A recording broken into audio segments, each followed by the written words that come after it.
Does anybody know if we've got any more guests upstairs at all, or is that it? That's it. Great. Okay, well, I just want to, my name is Richard Rossi from B4 Magazine. Thank you very much for coming along this evening to the first of what we hope is a series of B4 lectures here at the West Wing at Silent Business School. I'd also like to say thank you to Martin Garside from Saeed, who has helped organise this afternoon, this evening's event. So thank you to you, Martin, and all your colleagues. This is obviously a business school, and you will have seen lots of students coming in and out.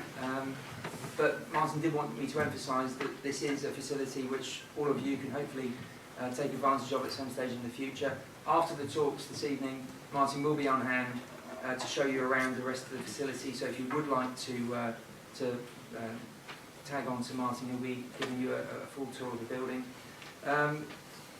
I'd also like to say thank you to this evening's speakers.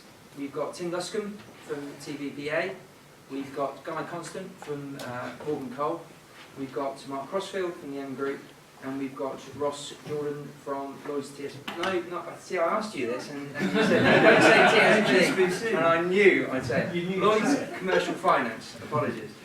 Right, where are we next? Just a bit of housekeeping. Please make sure that you've got all mobile phones turned off. There isn't a fire alarm scheduled for this evening, so if one does go off, it's real. You need to meet on the concourse area in front of the doors that you came into. The gents, if you need the gents, it's on the right-hand side. Just go past the stairs. It's on this level on the right-hand side, and the ladies is a bit further on. We'll have the four talks, about 15 minutes each. Each speaker will introduce the next speaker directly afterwards to maintain the flow, and then we'll have a 15-minute Q&A afterwards. So if you have got any questions after each speaker, if you could hold on to them and just make sure that they're asked in the correct section. And then after the Q&A, we can all go back upstairs if you've got time to have a bit more networking, have another drink, and we aim to close about 8:30. So, just to give you a quick outline of what each speaker is talking about, we have Tim of TVBA is going to talk about preparing your business for sale. We have Mark Crossfield of the M Group talking about negotiating the purchase. Guy Constant from Morgan Cole is talking about the legal aspects of the sale. And Ross Jordan of Lloyd's Commercial Finance talking about financing your business purchase using asset-based lending. So, without further ado, I'll introduce you to the first speaker. Thank you. Good evening. Good evening. I'd like to get a sense of who's in the room, please. If you're a professional advisor, would you raise your hand? Okay. For the next hour or so, yes, Peter, I know you're there. For the next hour or so, would you please think about these things from the business owner's perspective, not as an advisor? Just think about that for a little bit, please. As a business owner, you've got a problem. Your business is your life's work. Oh, incidentally, I'm not going to ask the business owners to put their hands up. That would just be like putting blood in the water, wouldn't it? You've got a problem. Your business is your life's work. It might be your fortune, it might be your family's fortune, it might well be your pension fund. But 75% of businesses never sell, and only 1 in 12 sell for a premium. I think those numbers are actually quite optimistic. I think it's far more than 75% of businesses that never actually sell, but that's the received wisdom that's out there. So we'll go with that. So, if you do nothing in terms of preparing for sale, your business will probably be one of the 3 in 4 that does not sell. Preparation for sale is pretty important. Getting a business in shape is pretty important. I've heard it compared to selling a car. You know, you have the car washed and valeted and MOT, and you get it waxed and you put it on the market and you sell it. Preparing business for sale is a bit more than that. I've heard it compared to selling a house. Have it painted and decorated, and then when people come to view it, what do? You put the coffee on, and magically people fall in love with your house and buy it. That doesn't work when you're selling a business. It really doesn't work that way. But to understand that, you've got to think about, why do people buy a business? So over to you guys. Why does somebody buy a business? Come on, Carl. To grow their existing business, they buy something that could be strategically important to make the business bigger and worth more. Brilliant. I want to have the other professionals in the room. John, why do you buy a business? Well, that'll be the main reason, really. Oh, what a cooperative audience we have. Perhaps add another service. Okay, thank you. Somebody else? Strategic positioning in Yep. the global market, for instance. Yeah, absolutely. Buying something that fits with your existing business. Anybody else want to have a go? A lifestyle. You know, they just want a business to run as part of something that they're going to do. Well, that's interesting actually, because I was talking about this the other day to somebody. I was sitting next to somebody I'd never met before. We were chatting about this. And I said to him, well, actually, the underlying reason why somebody buys a business is for the future profits it's going to make. And what Carl said, yeah, it's about future profits. It's a route to future profits. And John said it's a route to future profits.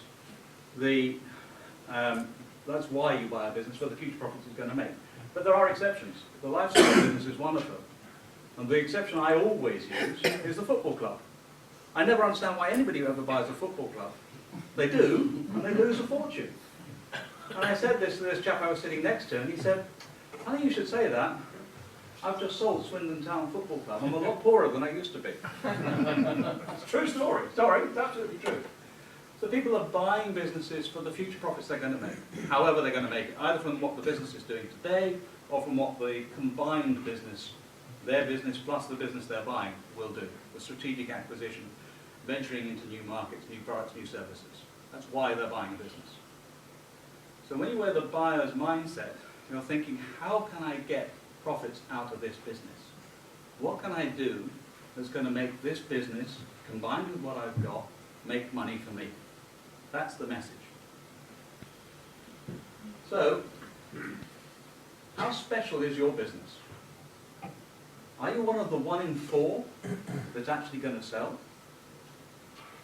Even better, are you one of the 1 in 12 that's going to sell for a premium? If you're one of those businesses, there's a couple of things going on. You've got increasing sales in a growing or rising market. You've got increasing margins and increasing profits. If you haven't got that, you're not one of the 1 in 12. So you want to sell for a premium? You need to be in the right place. You need to be doing all the right things. That's a premium sell when you get to there. So, how do you do this stuff? Well, a good friend of mine runs an HR consulting business. And when I first met him, 15, 16 years ago now, he was on the road all the time. 2, 3 people in his business. They were always out at clients delivering services. And he described that as being like running back-to-back marathons. He spent all his time on the road delivering. That's not a saleable business. There's nothing there that was tangible you could grab hold of and sell. Evenings and weekends were just there for administration. That was what his life was. Work all day, do all the admin in the evening. Anybody been there? I have. He realized that wasn't going to work. He couldn't scale the business. So he started bringing in people to work with him. And he'd bring on less experienced people and train them up. And he had them going out and delivering services. And that was a move forward. He described that as being a bit like riding a bike rather than running back-to-back marathons. A bit easier. But the problem with that was he'd train somebody up, get them to being really good, then they go off and do their own thing. So he was going back to square one and having to train the next person, and then the next person, and the next person. Not very satisfactory. So he came to the conclusion that he'd spent all this time and effort working on training these people, and in so doing, he created enough documentation and knowledge and technology, if you like, to be able to sell his services as a product. So one of the things he does is outplacement. And he now has an outplacement service that is basically, it's a box product. Here's the menu, you can have this level, this level, this level. And he has associates who go out and deliver that for him. So he's gone from being the man who does all the work to the man who finds leads and converts them into sales and then hands them off to somebody else. Because he's done that, he's now got to the point where his business is saleable. Because that role, finding the leads and converting them into sales, that's replaceable. The role of actually being out there doing the job every single day, that's replaceable, but only with somebody who's a carbon copy. Very difficult to sell that business. The one with associates delivering it, where all he's doing is getting the leads and selling, different story altogether. Much more saleable. He describes this stage of the business as being like driving a car. I tell him it's a Flintstones car, he's still inside it, pedaling away furiously. But it's a bit more substantial than it was. On another level, another client of mine is an electrical contractor. Turning over about 7.5 million. Very successful business. When I first met them, they had a very confused legal structure. They had both a limited company and a partnership.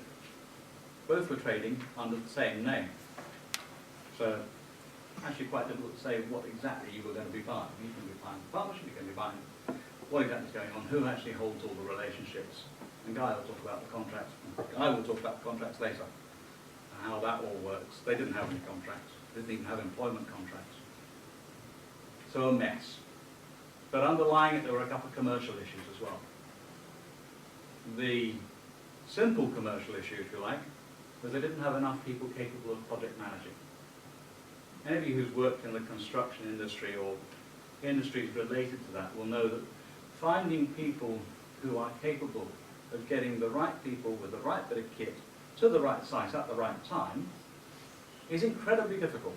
I don't know why, but it is incredibly difficult. People are incapable of project managing, going to a different site and making sure they've got all the stuff there. And he had a couple of people who were very good at it, a couple of people who were doing it but not very well. So there was an investment to be made in training those people, getting them up to speed and making sure that they could actually do that bit of the job properly. But much more fundamental, so though either the legal complexities or the training issue, was his order book. This business was turning over about 7.5 million. He had an order book of about 1/4. That was all he had. And it was because his clients knew that they could ring him up and say, Richard, can you come and do this job for me? And he'd say, yes. They'd say, can we have you next week? And he'd say, oh. And if they pushed hard enough, he'd say, yeah, all right, we'll get somebody there next week for you. That responsive, which was great, fantastic piece of marketing, but it meant he had a limited order book. So we put some structure in place and we changed his pricing systems so that if you wanted him next week, you could have him, but you paid more. And we looked at his contracts and what was going on with his customers, and we found he had a situation, or he knew, he had a situation where he had engineers on site, electricians on site with businesses who'd been there for 2 years. They'd been on the same site for 2 years. That's not a project, that was maintenance. We didn't have any contracts for it. We got a weekly order for it. We turned that into a recurring revenue stream. And recurring revenue streams are lovely if you're an acquirer. Aren't they, Mark? Yep. People like recurring revenue streams because you know what's going to come through the door.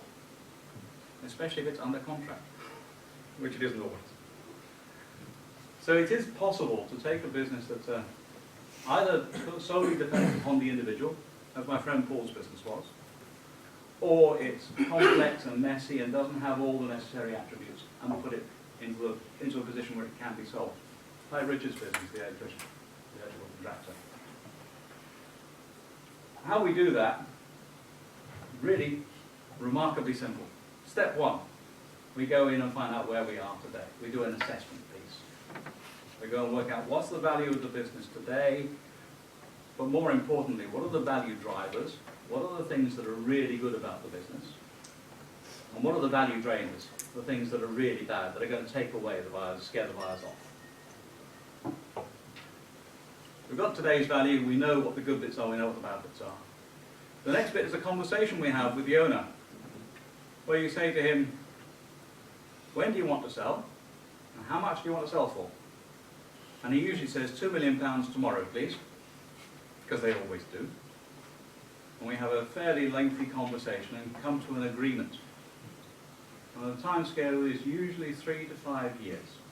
So if you want to be sitting on the beach in 5 years' time, you need to be doing this stuff now. As a minimum, you need to be doing it now. 3 to 5 years, and that we agree a target value. So we know where we're going. We've got a starting point, we know where we're going. We can build a business plan that takes us from one to the other. We can eliminate those value drainers, enhance the value drivers, and end up with something that works. But I'm from Thames Valley Business Advisors. We don't just give you a plan, we actually help you do it. Our tagline is practical advice that works. We actually go in and help you, we work with you to make it happen. So it is doable. And it's very possible to do with almost every business. Now I have a set of tips, 10 tips to get your business in shape to be sold for exit planning. And I also have a monthly newsletter. If you'd like my 10 tips document, I'd like your business cards, please. If you don't want the newsletter, please write on your business card, no news. Otherwise you'll get the newsletter. If you write on the business card, no news, I'll send you the 10 tips and then I'll tear your cards up. You'll never hear from me again. So, if you want the 10 tips, could you please leave them on the table at the front for me. Leave your business cards on the table at the front for you. Thank you very much. I'm Tim Luscombe from Thames Valley Business Advisors. Now I'm going to hand up to Mark, from the M Group.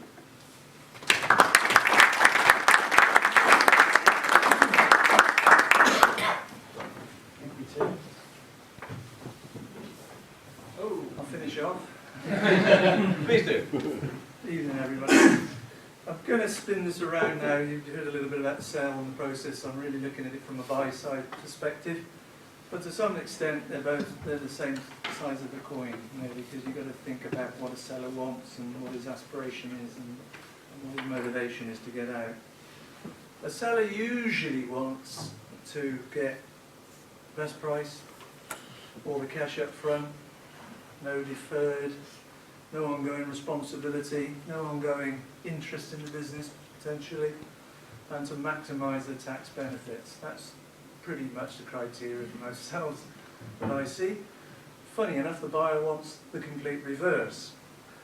So what I want to do is just run through a couple of key points that I think are quite relevant in the thinking of a buyer and to some degree in the thinking of a seller when we're trying to get to a value and a consideration price and, you know, considering what might be the deal structure and the actual thing you put on a piece of paper. Valuation and consideration are, in my view, are two separate things. You know, valuation's relatively formulaic in the sense that you come at it from a multiple of profit depending on the sector, or you come at it from the level of the assets, and you may come at it from sort of, you know, trying to understand what the ongoing revenue stream and trying to discount that back. All very complicated, but for me, what's most important in the deal is what you end up in. You know, what is the consideration?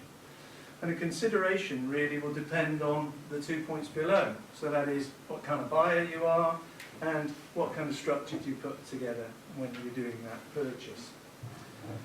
Buyers, which I'll come on to in a minute, you know, usually fall into three categories, and that's a sort of trade where you're sort of selling one type of business to another. It might be to your management, the second part, and the third part's usually an investor in some way or a combination of. As regards structure, which I'll touch on, that can be as varied and as long and as many options as you can imagine, and it will very much depend on the seller's aspiration and view on what he wants out of it, and to some degree the limitations of funding. Sorry, Carl. I can't possibly avoid not mentioning that. So, let's have a look at the deal options. What I mean by deal options is a sort of way in which, you know, you come at a transaction. We love acronyms in what we do, corporate finance, so none of that probably makes sense to you. None of it does to me, to be fair. I don't know what I said, but so I just want to run down the 5 and just sort of broadly flush out what they are. Trade, obviously, is a B2B sale. So if you're an engineer, you're selling to another engineer. Now that can often be the best price that you could get as a seller. Why? Because there's synergistic means, or there's ways in which you can strip out cost by putting two things together. However, it very much depends on you know, the sector you're in and what the buyer wants going forward, because you don't always want to take the management on. So as a seller, do you want to be thinking about, well, actually I'm quite concerned about my management and I'd quite like to look after them. So then you start to get in the realms of the other possibilities that quite often are not considered when someone thinks about a sale. An MBI is a management buy-in. What that essentially means is someone with a pot of money who's probably been there, done it, got the t-shirt, knows the sector usually, not always, and says, well actually I'll take a stake in this business, I'll take it forward and I'll grab the management and I'll try and move this business on.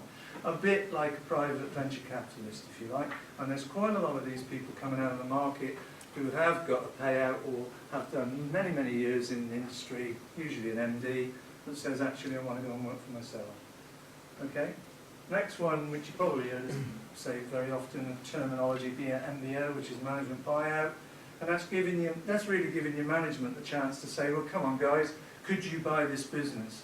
The big problem with that is more often than not, they don't necessarily have the capital, they don't have the interest, and they probably don't have the wherewithal. In other words, they quite like being a sales guy, they quite like being an ops director, they quite like being an FD, but they damn well don't want to sit in the middle and take the decisions. So how might you put the two of those first things together to get your bimbo? A bimbo is a buy-in, management buyout, which is effectively saying, here you go management, there's an opportunity for you to buy, but you need a leader.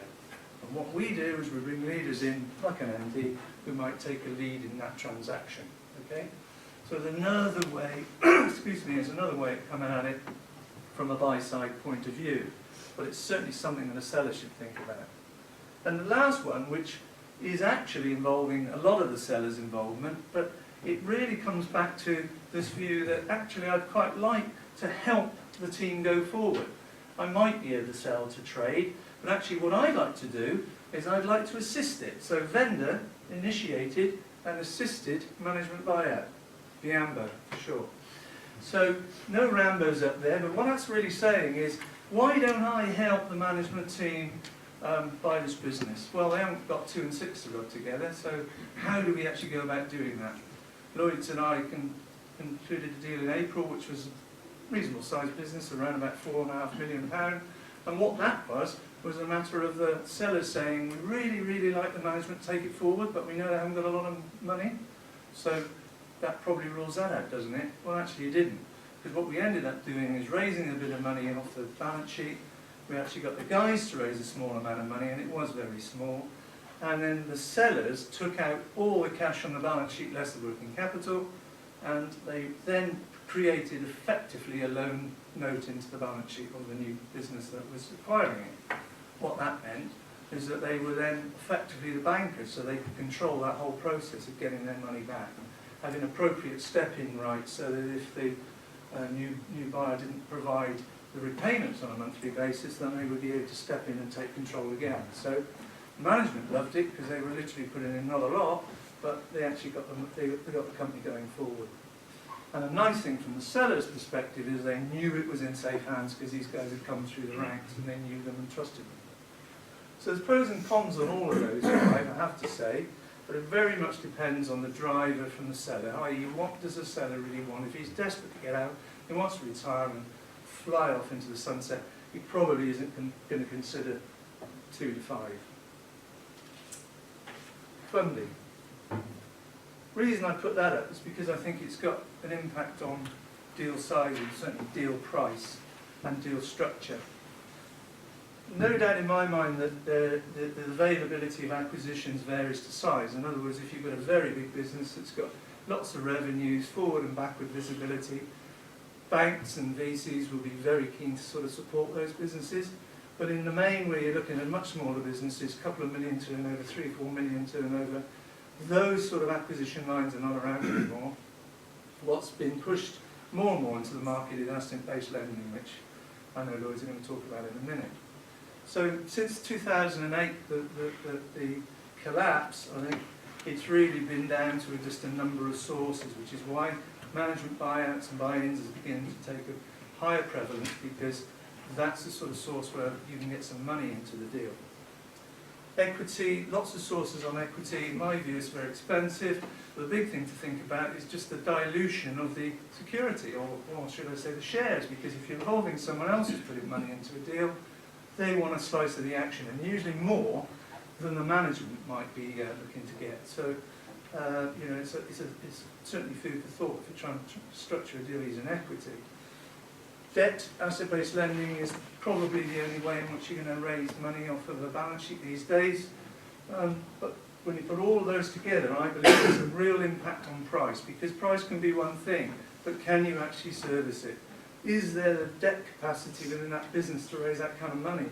And if there isn't, then what it does is it restricts appetite, in my view, and appetite usually means price. So all those things are linked in. So you can spend all your life doing valuation models, but ultimately if you can't get the debt, can't get the equity, can't get the deal structured, then you know, the seller's got to start thinking about maybe I need to change the way in which I put this deal together, or indeed to reduce the price. So, finally on deal structures, that's the four things that you would usually expect to see in a deal these days.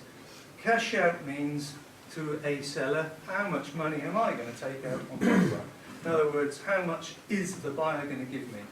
And that can come from a variety of sources, usually someone putting money into the business, the management putting money into the business, the money you can raise, and of course the free cash that's sat in the balance sheet.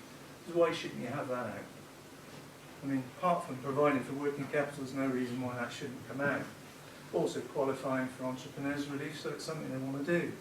So cash out for me is a driver in a deal when I'm looking to buy for a client, because that is the first point of call. If you can't kind of match that level of cash, then there's really no point even going any further.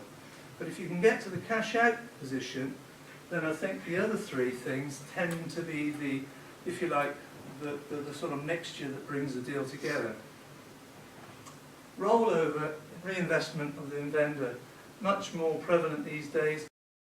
Vendors are quite happy to stay involved. Why? Because they probably can help influence to some degree the business going forward, even as a minority, although there are some issues there. But they certainly are quite happy to take a second bite of the cherry if they think the business is growing. You know, SMEs are quite passionate about selling their businesses.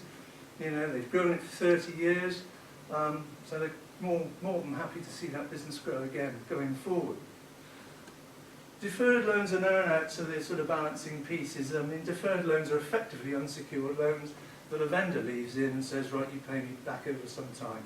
Relatively short term, but you know, when you're asking for security from a buyer and the buyer is an advisor, you know, it's not something we usually entertain, so you've got to bear that in mind as well. Finally, on earn-outs, I mean, I think if you're looking for more money as a seller and we are trying to reduce that price, we might well put a slug of money in, or an element of the deal, into an earn-out. Why that works is because you then say, well, okay, if the future revenues of the business are strong enough and you beat all your targets, then why shouldn't you be paid more for the business? But there's only so far you can extend that logic, because ultimately if you've got a new team running that business for 3 or 4 or 5 years in and out, that's the result of their efforts, not of the old management. So, but it does work, and it is a possibility. So, you can see many ways to skin a cat, really. No deal's the same. Very much depends on the seller's aspiration, their philanthropy, if you like, what they want to do with the management, and indeed the timing they have, because it's either an auction or they give themselves a year to sell it. So, you know, food for thought, really, with the different ways of looking at it from the buyer side and from the sell side. So, thank you very much indeed. I'll pass you across to Guy on the top.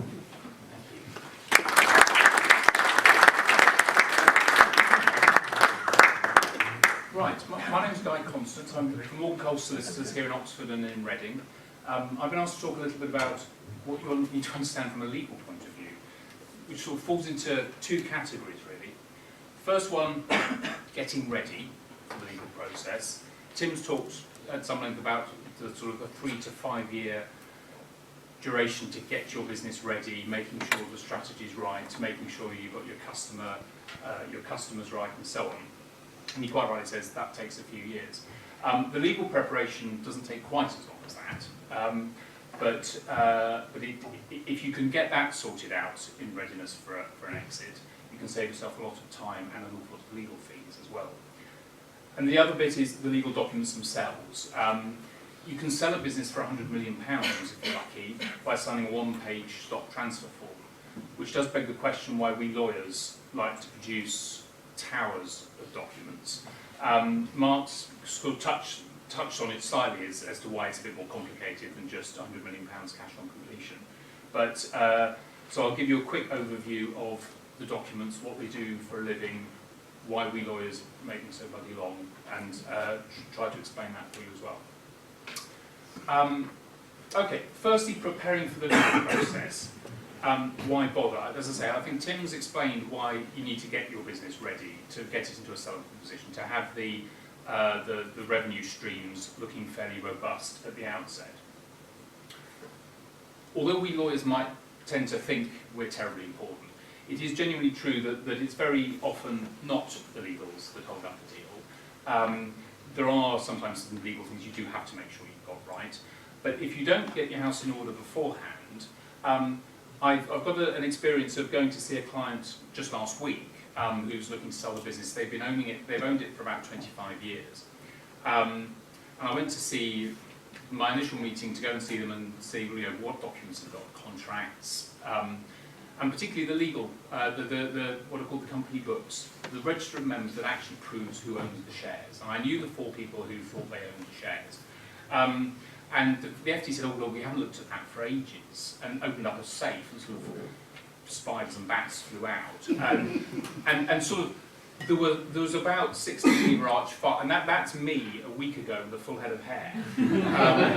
Because I'd been asked to give a cost estimate, and I looked at this, and we finally found in amongst it who owned the shares, and the answer was it was 2 people who formed the company 25 years ago, and we couldn't find any sign of any evidence of shares being bought and sold and stamp duty paid and all that sort of thing. So there is this very fundamental point that if you can get that stuff sorted out beforehand, you don't have lawyers, and we charge extra for losing our hair when we're doing this sort of thing.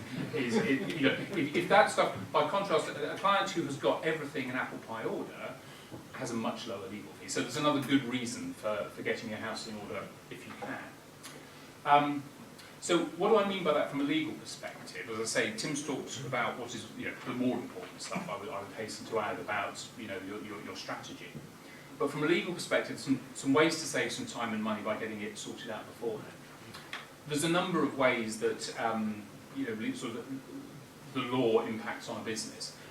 The obvious one is that if your business is something that's based in a particular property that's freehold, the banks, the asset-based lenders who might be financing the acquisition, they're going to want to see that you do own that land, that there are no problems with the title. We've done a transaction recently where I was acting for the bank funder who was going to take security over the freehold land. The seller's lawyers have been told to save money and therefore not to do any preparations at all. And we discovered with about a month to go that the sellers did not own the land between the front door and the high street, and there was no right of way. And when we raised that with their lawyers, they said, well, we've been asked not to look at anything at all. So the deal drops back 3 months while we try and sort that out. So there can be times when you've got some very important legal asset that you've got to make sure that you own. And if you don't, before you start having buyers looking at the title deeds, it's sorted out. If you can produce a problem solved rather than, oh shit, we've left it too late, sorry, you will get I think your funders will and particularly the lawyers, speaking sometimes as a lawyer acting for funders, feel an awful lot more confident about saying to their client, yes, this is okay to go ahead, and I'll sign off my due diligence report. Tidy up the group structure. Sometimes businesses will have 4 or 5 companies in the group. You're selling the one on the 3rd level down. Does it turn out that they're employees, and this does happen? The employees are employed by another company in the group. The assets are owned by a 3rd company, and all the contracts are in a 4th company.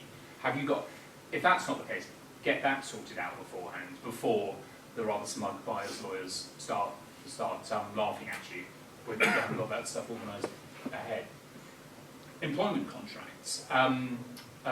again, Tim touched on those. Has everyone got employment contracts? 9 times out of 10, it's the most senior people, the ones the buyer's really interested in, that don't. They've never got round to, they're sort of, their owner-managed businesses. I'm my own boss. I've never had a contract. I don't have any restrictive covenants in it. If, you know, I've been developing the software, have I assigned the rights to the software to the business? No, I haven't. Get that sorted out before you start talking to buyers. Linked to that, intellectual property. Some businesses, software businesses are the obvious example, their IP is everything. That's the value of the business. It's the legal underpinning to their income stream. They license out their software to their customers. Does it turn out that actually the source code was started to be written 10 years ago by someone who never did work for the business, or has left the business under a cloud? Have we got anything to show that they transferred that software to the business? If not, for God's sake, try and find a solution to that before you start inviting buyers to look at your documents. And then finally, customer contracts. Again, if the reason your business is worth so much, the information memorandum, which are the sort of the estate agents' particulars of the corporate finance world that have gone out to potential buyers, say that this company has 5-year contracts with these fantastic blue chip customers. The buyer's lawyers then says, can I see those contracts? I find myself going to my client who's selling and saying, I've got them somewhere. 3 weeks later, it's getting a bit embarrassing, we haven't got them, and then it turns out there's an email from that blue chip customer saying, yes, we'll buy that thing. And it turns out it's not a 5-year contract, it's a one-off order. So have you got customer contracts? Have you had customer contracts, but no one's actually noticed that they actually haven't been looked at for a while? In fact, they expired 2 years ago, and you're still working on them, time to get them signed up again. So it's not the end of the world if you haven't got those things sorted out. But again, if you can get them sorted out beforehand, you look more professional.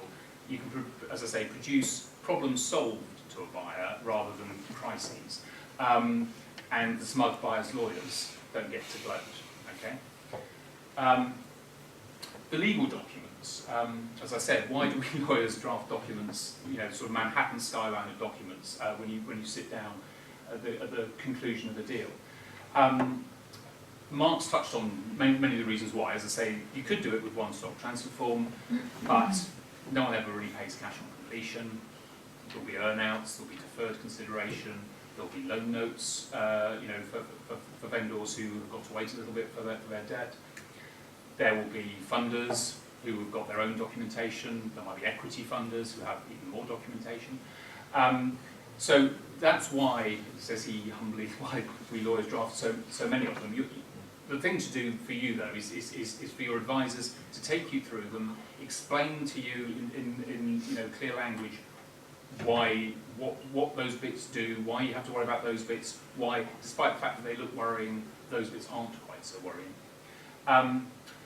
And in the SPA, or the share purchase agreements, which is the main document, which can go on for 100 pages, 75 pages of that is warranties. What that is, it's an apportionment of risk. That's the buyer saying to the sellers, right, you've got your shares in the company, you're selling it to us for £10 million.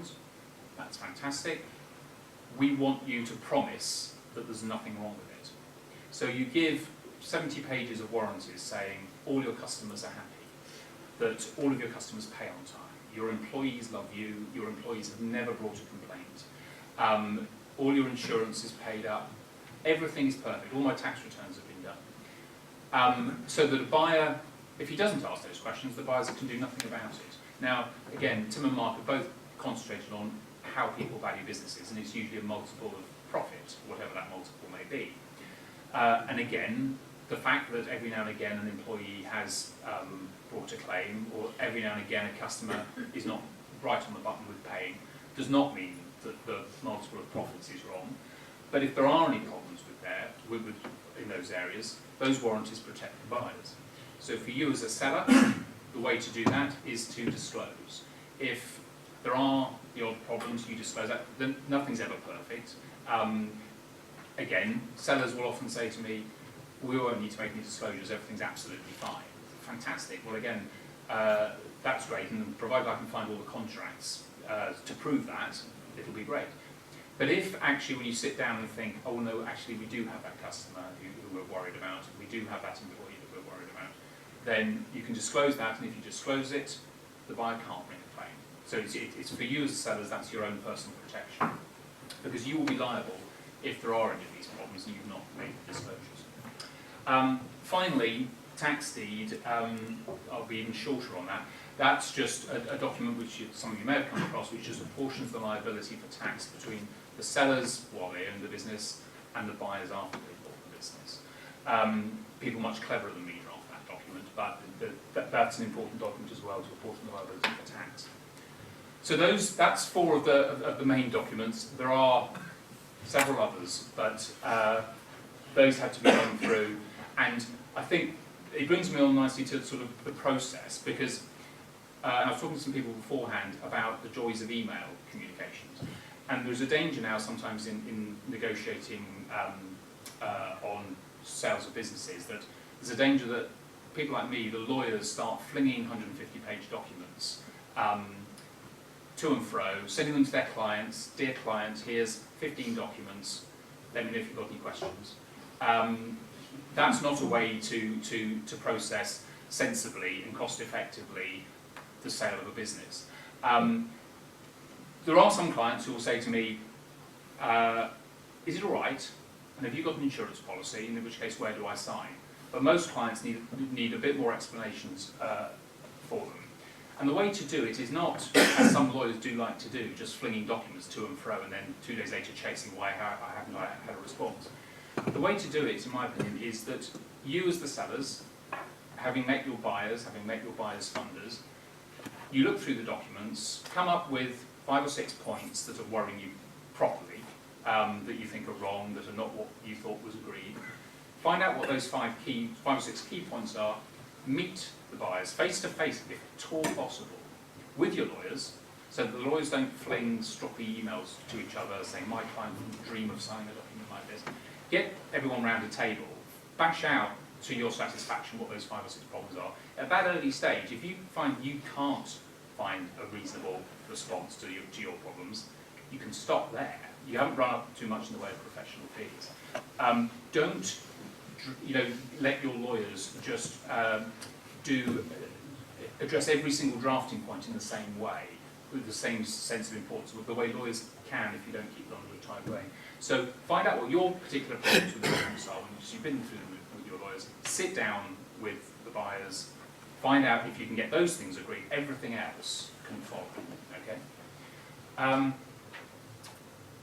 So in conclusion, like anything, when it's preparing a business, it's like doing a tax return. You can get that tedious stuff sorted out early, before the important stuff, negotiating what your salary is going to be, negotiating what the price is, with the likes of Mark. Get all this tedious stuff out of the way first. You keep your legal fees under some sort of control, and you can actually concentrate during the negotiation on the stuff that's most important to you. Okay? So that was that. I'll hand over now to Ross, who's going to talk about the asset-based lending side of it.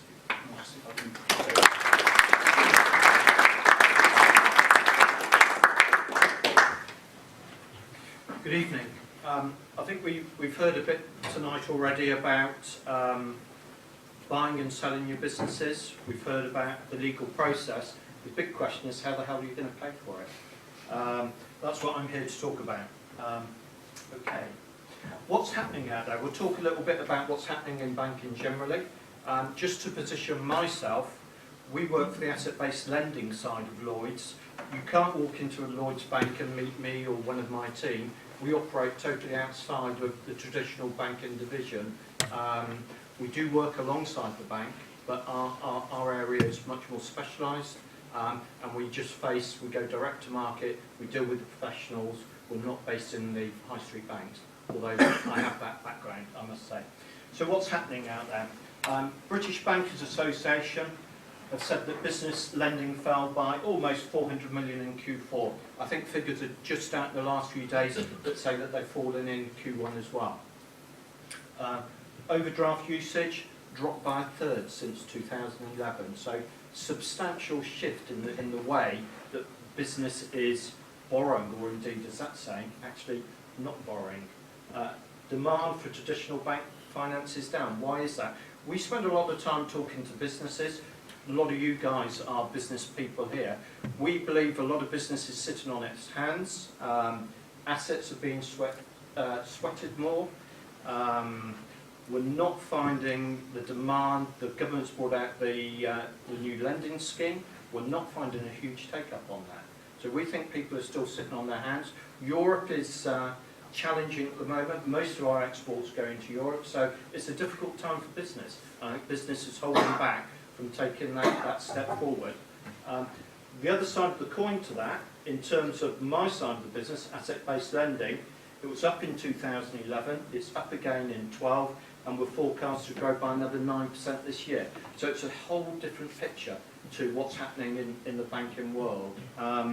We don't suffer by the nature of what we do with huge amounts of bad debts. Occasionally we get caught, but in the main, ours is quite a sound business. Famous nice words, and I'll touch wood with that. The other aspect, the other reason we do well, new European bank legislation, which has been in a few years, which you heard talk in the press about banks having to put huge amounts of reserves to one side to account for the lending that they give out there to UK PLC.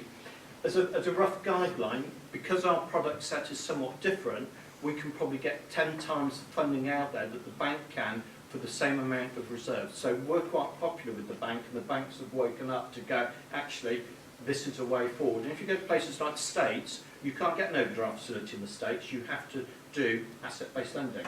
That's the way that they actually borrow out there.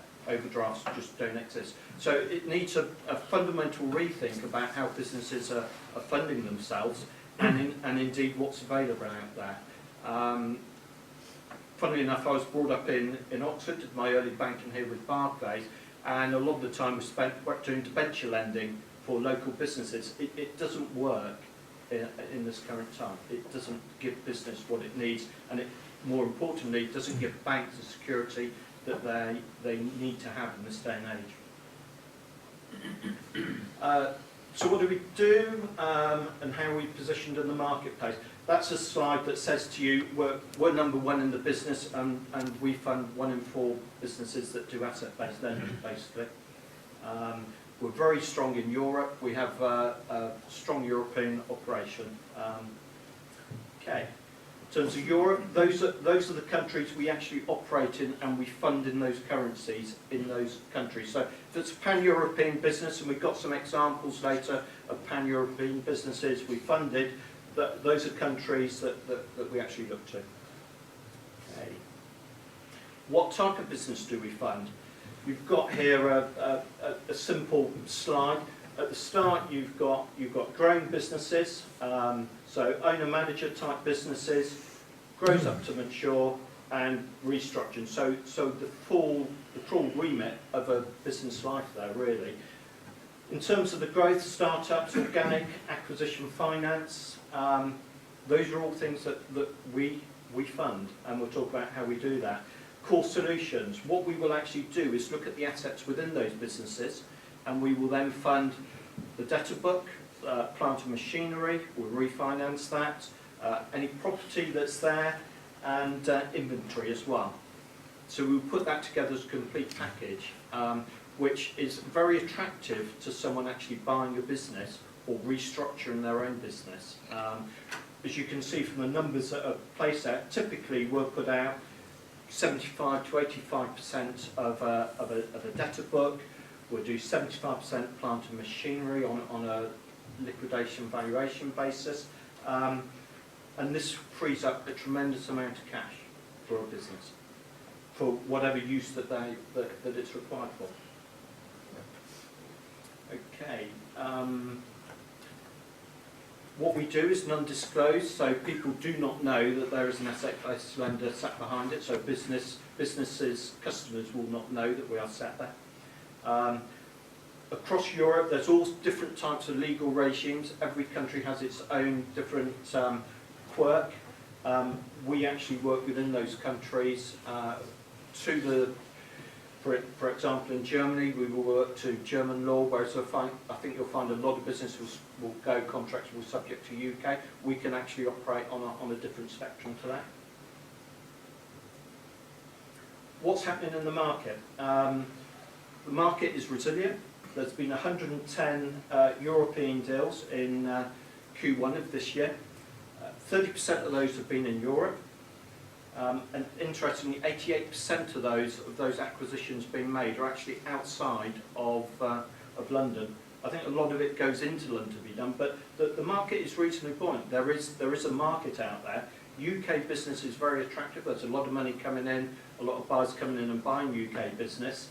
And I think it's important that all professional advisors, in my view, we don't talk enough about succession planning. You've heard today about the 3 to 5 year cycle. The number of times we get people sat in front of us going, literally, I'd like to sell it tomorrow and I want to go and sit on the beach. It's not overly realistic. So we want to find ways to actually get business to think about what their succession planning is going to be. What is their end game and how are they going to fund that end game? Traditional bank debenture lending, very difficult to secure for an MBO. If you're a major PLC with huge amounts of cash, you're not going to have a problem. But if you're an owner-managed business turning over £1–2 million, you're going to struggle like mad to get traditional bank funding to fund either acquisitions or acquisitions, I guess. Okay, right. Some examples here. These are a few companies that have given us permission to talk about what we've actually done here. Spire Payments is a good example. That's a Hampshire-based business. They're number 3 in the world in terms of point-of-sale electronic machinery. And quite interesting, that came via a US PE house. But really, they were looking to move on. Based in the UK and Spain, it was a buyout from a global merger. It didn't really fit any longer. And we actually worked with the management to arrange the buyout of that purely using the assets that were sat within that business. They didn't have to give away a slug of it to a venture capitalist and lose 40–50% of the value. We were able to put in place, as it says up there, a £5 million facility, which was sufficient for them to secure what they needed to do. 85% advance rate against their debtor book in Spain and the UK. We had a team of 8 people that pulled that together. Another one for you, another good example of just what we're talking about here, an aviation freight business. Again, there we put in facilities, as you can see up there, across Europe. Needed a bit of imagination to pull it all together. They actually brought the banking over to us. That's not something you need to do as far as we're concerned. Often we think we can add value, but you don't have to come and bank with Lloyds Bank to use asset-based lending. They don't want us to tell us how much we put out there, but it was an insignificant sum. But that enabled a junior team of management to get a healthy stake in that business with a view to actually moving forward. And this is the type of thing that we should be doing more of. And it grows the good management within business to actually take that business over without having a few chunks away. Final one, slightly different, much bigger company. Across 8 countries, 38 plants they'd acquired over a number of years through acquisition. And what we did for them is we pulled all that together into one big facility for them. So numbers out there, 75 million. We did plant and machinery, we did property, we sweated the assets to get them what they needed. And they were very happy with that. Much bigger deal team pulling that together. And you know, some reasonable numbers there, but the other side of the coin is, you know, a few £100,000, we do that as well. We go from one extreme to the other. So thank you for your time. That's me up there. This is my team of managers. We're always happy to talk to people if you're professional advisors or in business and go, can you add value to me? Pick the phone up, have a chat. Okay, thank you.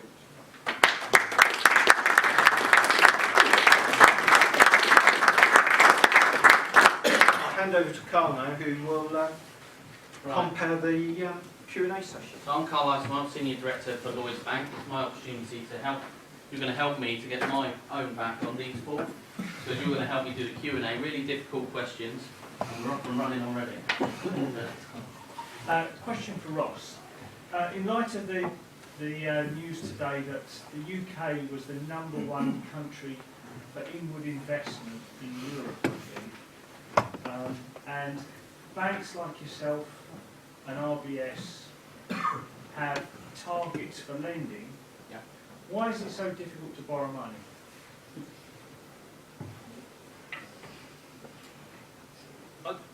I believe the local managers in the high street are willing to lend money. I think you've got to take each case on its own merits. Are we going to lend money like we did in the early 2000s where we hit the difficulties of 2008? No. There was a time when acquisition money, we would do what we would call cash flow lending. Certain banks were doing that, where actually they would lend money against potential future earnings, projected earnings of those businesses. You know, that was a recipe for disaster, and we all know where that led us. I think for sound UK business, there is funding available. We in terms of asset-based lending, we can't lend enough. I know, Carl, I think there's adverts going out at the moment. I've heard them on the radio saying 80% of requests that come into Lloyds Banking Group are being met, but I don't know whether you can add to that, Carl. I run the local banking team, and I can assure you, if you do want to lend, I can assure you, as I can only talk about Lloyds, okay, and fundamentally the landscape has changed, you know, for every business, and you know, we will fund viable propositions. We want security, you know, these are the things that will change, whereas previously, you know, people were buying houses on the pretense that it will go up in value, and so people were taking, I suppose, much more of a optimistic outlook. You know, my team is 140% for its lending target. I've grown my lending by 13.4% on a year-on-year basis. The market has gone back -4%. You know, you've got things like funding for lending scheme, which are basically not all the banks are participating. Lloyds is, and each bank is doing it in a slightly different way. So I do accept, you know, it isn't as aggressive as it was, but then on one side of the coin you probably say that's a good thing, but on the other side, No, absolutely, and I completely understand that, because the way money was lent historically was not acceptable. It really wasn't, because people were driven by bonuses, etc., to lend rather than the basis of the lending. So I understand why that's changed, and I completely agree with that. there's an element of market forces, you know. Competition breeds. I've seen them, you know, manage teams through it where, you know, that bank will do it at 80%, that bank will do it at 85%, and then that bank will come and do it at 90%, and then that bank will come and do it at 95%, because they want to do the lending. You know, because that was what was driving everybody, and there's, you know, businesses were coming saying, I want to buy this because I know this is going to go up in value. You know, and it's competition partly, you know, so. And you know, and those numbers, I don't recognise those numbers, because I don't think I've heard anyone talk about 70%. But what I'm interested in is just your perspective about what are the key elements that can encourage the banks to work with you on a 70%, 65 or 70% loan to value basis, because that seems to be really. We talk about property lending now. Talking about business where it's got good assets, where assets would be at least 70% of the purchase price value. So it's acquiring a trading business. Trading business where there's good asset base within the business, and Have you talked to an asset-based lender? I've talked to several lenders, and there's still a real reluctance to push up above 60% loan to value. And I'm just interested in what Lloyds is. I have to say Lloyds has been one of the best banks in the market for lending, but I'm just interested in your perspective about why. Well, come and talk. I'll give you my card. Come and talk to me later. Yeah. Okay. You know, very happily do that. Well, there's others in the market. I mean, you know, not to pander to Lloyds, but you know, there are definitely other opportunities, and it's a competitive world. So, you know, do open the mind to other asset-based lenders, particularly if people are just, that is their raison d'etre rather than just being a bank. But I mean, you know, you can structure deals with not necessarily asset-based lending. You know, why don't you be putting in, you know, the old DTI? You know, we did a transaction 2 months ago that involved a slug of that money in an acquisition. Now, that never used to happen. The government are pushing that out in quite a way, and then, you know, the options to put that out to £1 million is there. I haven't seen it ever that big, but, you know, it does help to fill that gap. Or maybe, you know, there's a private investor that could help you fill the gap. So, plenty of ways, really. And cloud funding is a big thing now, so please bear that in mind. One of the routes to raise money has traditionally been something like EFG. Yep. The approach we found is that the banks really don't want to do that because it's too much like hard work. And so we go to crowdfunding instead for the same sort of money. What's your view on that? Should we even bother asking you guys for EFG, or are you absolutely saying it's too hard? And you want to do it? No, it's not too hard. You know, if people don't know what EFG is, it's the Enterprise Finance Guarantee Scheme. It's one of the schemes that the government have come up following Project Merlin and sort of looking at the banking crisis. And this is one of the schemes that it's come up with to support businesses that haven't been able to get the lending. And effectively, what the product is the government provides the bank a guarantee of 70% of the loan. Okay? Some various criteria around it. I think currently Lloyds have got about 24% of that market. You know, the challenge with it is it's based on the bank's criteria, and the bank criteria of viability. Okay? So generally what we see, and this is generalisation, is they tend to be quite young businesses. And they tend to be businesses where viability is perhaps not proven. And so it tends to not necessarily fall down on the EFG, it tends to fall down on viability. Because ultimately, the business has got to be able to evidence that it can service that debt. Because the guarantee is the last resort. Okay? And we're not going to walk out, this is a closed room, aren't we? We're all informal, so. So the government, okay, give each bank a pot of money which they can claim on that guarantee. So once that pot of money is gone, that guarantee is worthless. That's always in the back of a banker's mind as to whether that guarantee is actually going to stand up. You know, ultimately. This is very interesting because we're going through the process right now, and our bankers have said to us, we've got a property put up, okay, we'll give you 70% loan to value on the property which is personally owned, as opposed to we'll give you the same loan, which has got a 70% guarantee from the government. And I think, frankly, that's a horse's arse, actually. Well, okay. If you think about it, because you're getting the same guarantee, but what you're saying is the guarantee the government's giving you is actually worthless.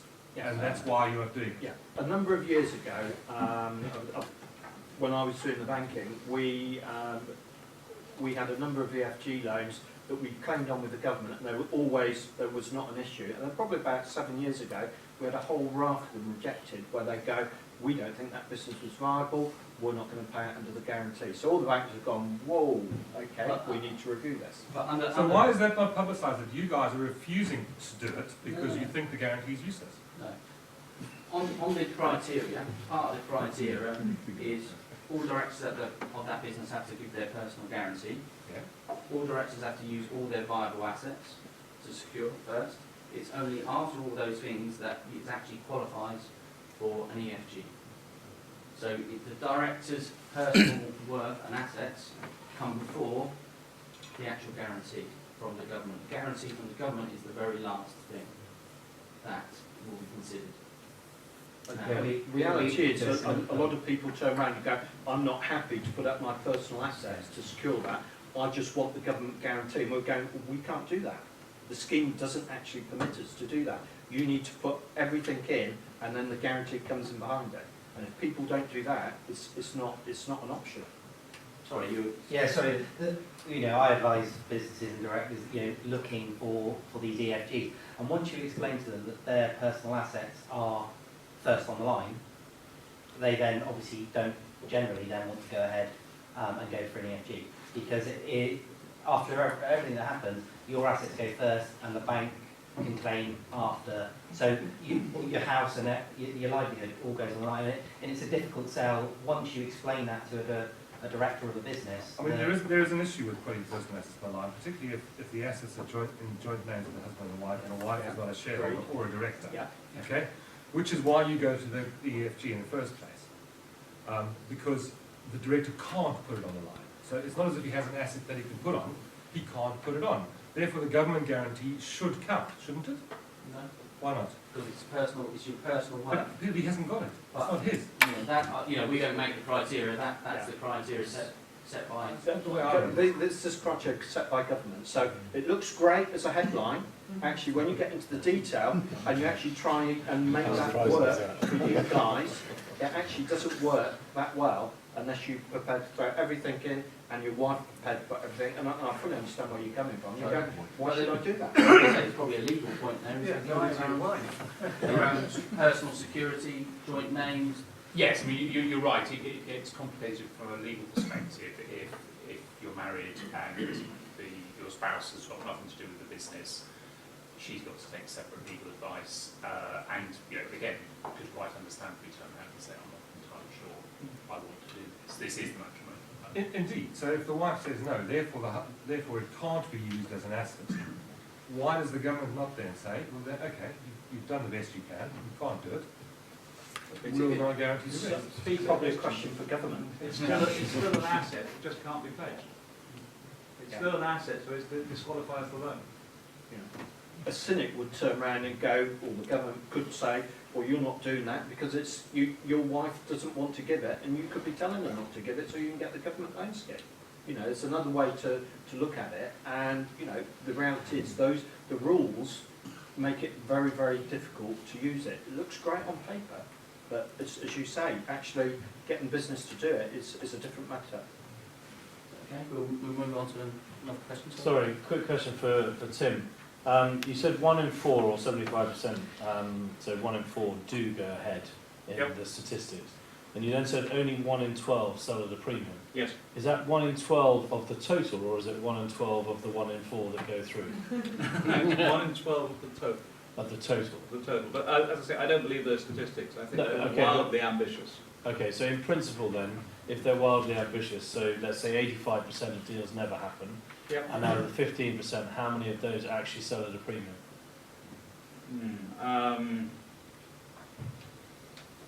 Probably a very low number, probably 5% of the grand total, I would think, actually goes for a real premium. And a premium you're calling more than sort of 5 times multiple? No, I'm calling more than a sensible valuation of the assets. Okay.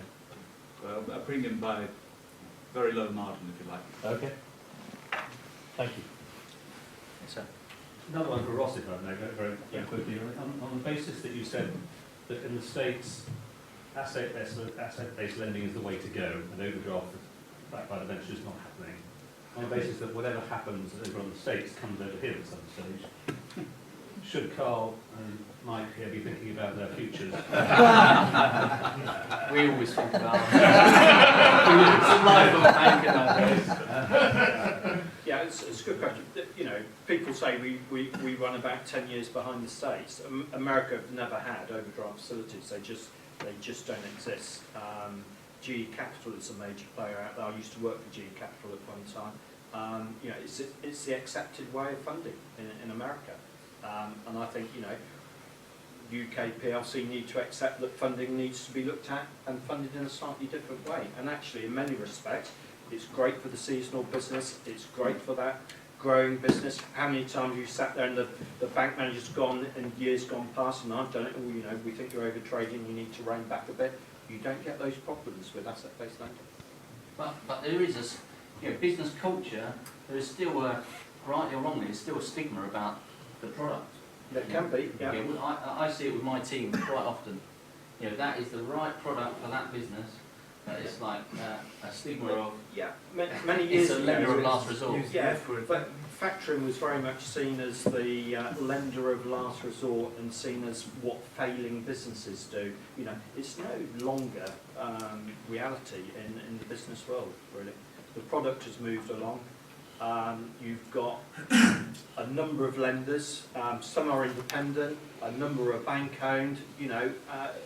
You will get different people operate at different ends of the spectrum, There's a number of players that operate at the low end of the market where they do look at the failing business and make their money when that business falls over. That's not something we get involved in. We deal with viable businesses, put in sensibly priced propositions, look for businesses to grow. At the end of the day, we're part government owned. You know, we want business to be successful. That's what we're here to do. So think about who you're actually going to borrow from. Any more questions? Yeah, I've got one. Just again going back to Tim's 1 in 12 really. I was talking to someone at another local networking group recently, someone who's not in this room, not in this room, involved in mergers and acquisitions. And one of the points that he was saying was that he's getting increasingly concerned about the fact that fees for all the people who need to be around a deal like this come out at the end, and therefore he felt that in some situations there was a sort of a driver to put together deals that weren't actually particularly very good deals, but everyone had to do them because if they fell apart, they wouldn't get any cash. And as you've been working on it for God knows how many months or even years, you know, and he was, I mean, I don't know him very well, so I don't know if he's a man of integrity or not, but he was... Well, that's interesting because as an M&A advisor, we can't make a deal happen. We'd love to be able to tell our clients what to do, but our clients do what they want to do, so you can't force a deal. It doesn't happen. There is actually something that is forcing deals, and that's because there's so many businesses, particularly in the VC and the private equity market, who are awash with cash, and they've got to do deals or give it back. So over the next 2, 3, 4, 5 years, you're going to see a lot of money coming out of the VC market. A good example of that is a business growth fund. I don't know if anybody's heard of that. You know, they've got £2 billion which is being put in by a number of banks looking to invest in businesses generally between 5 million turnover and 100 million turnover. And again, you know, bank funding is one slice of funding a business. You know, I'm holding a lunch next week where we're trying to bring some of those businesses, because actually a lot of businesses don't even know it's there. It's about education as well. You know, there's things like crowdfunding. There's lots of different ways to fund businesses. You know, and I think you're right. Business Growth Fund have got money burning holes in their pockets, but they're trying to find the right businesses, because actually a lot of people don't actually want to give up any equity. You know, people are happy to have 100% of a small pie rather than 75% of a much bigger pie. So, you know, but that's cultural as well in the way that we do business. Well, on the sources of funds, you know, I'm being asked all the time now, when is the Thames Valley LEP, which actually has some funds, when's it going to start spending its money? So, people, the government publicises that these organisations have money, and they then wait for them to start spending. And businesses are saying, where's the money? Give me the money. Yeah, well, another good example, the Oxfordshire LEP. You know, all the banks locally are involved, and we have regular meetings, and they're looking at trying to bring a fund, almost like a sort of a gap fund really between bank funding and maybe the amount that they need. So, you know, we've got a meeting next week, or the week after at Venture Fest. So we can try and explore that again and try and launch that. So, you know, there are lots of other things that aren't there. So I'm going to try and now wrap it up, because it's probably time that we need to now have a drink up on the upstairs. Richard, anything else you'd like I just to wanted to say thank you to Mark, to Ross, to Guy and to Tim. Also to you, Carl, for hosting the Q&A and for getting everybody together. Just to confirm again that Martin is happy to show anybody around that would like to see the facilities. Please join us upstairs for a drink afterwards if you have time. If you don't, thank you very much for coming along. I hope you enjoyed this evening. Thank you.